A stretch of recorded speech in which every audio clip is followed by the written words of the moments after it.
Nah, kami tentu saja sebagai satu-satunya pihak yang digugat atau menjadi termohon istilahnya ya dalam sengketa pemilu, tentu kami harus mempersiapkan segala sesuatunya. Satu-satunya pihak yang jadi termohon atau tergugat adalah KPU Pusat, dan kemudian satu-satunya objek gugatan adalah SK KPU atau keputusan KPU nomor 360 tahun 2024 tanggal 20 Maret 2024 kemarin tentang penetapan hasil pemilu secara nasional.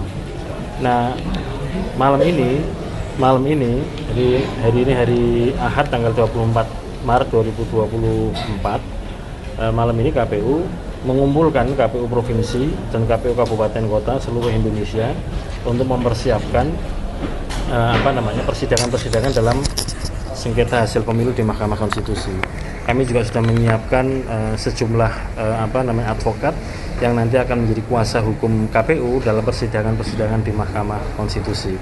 Dan dalam rangkanya ketika kami membuat rapat kerja dengan KPU provinsi dan kabupaten kota, nanti juga sambil mengidentifikasi daerah mana saja lokusnya ya atau tempatnya, misalkan di provinsi mana, kabupaten mana yang kena sengketa, dan kemudian untuk jenis pemilu yang mana, supaya kemudian setelah rakor ini nanti teman-teman KPU provinsi, kabupaten kota bisa menyiapkan masalahnya apa, kemudian yang kedua alat buktinya harus dipersiapkan apa, dan kemudian membuat catatan kronologis mulai dari kegiatan penyediaan logistik, pemungutan suara di TPS masing-masing, kemudian rekapitulasi berjenjang di tingkat kecamatan, kabupaten kota sampai tingkat provinsi. Ini kita lakukan dalam rangka untuk mengantisipasi atau mempersiapkan nanti kalau sudah dimulai persidangan sengketa hasil pemilu di Mahkamah Konstitusi. Seingat saya di pemilu 2029 kemarin perkara yang didaftarkan itu ada 340 perkara.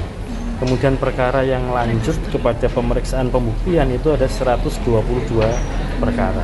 Nah, ini kan kita belum tahu.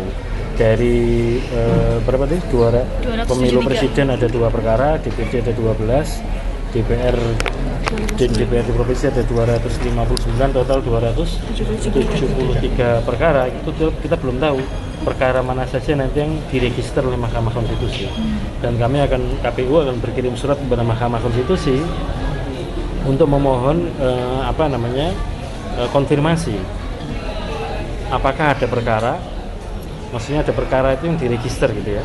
Kemudian kalau ada perkara mana saja yang kemudian diregister dan dilanjutkan dengan persidangan, sehingga kemudian fix bagi kami mempersiapkan daerah-daerah yang ada perkara yang diregister oleh Mahkamah Konstitusi, dan bagi daerah baik provinsi maupun kabupaten kota untuk berbagai macam, terutama pemilu DPR di provinsi dan kabupaten kota, kalau tidak ada perkara yang diregister, maka nanti kami akan mengirimkan surat kepada KPU provinsi dan kabupaten kota untuk dapat melanjutkan tahapan berikutnya, yaitu penetapan perolehan kursi dan penetapan calon terpilih.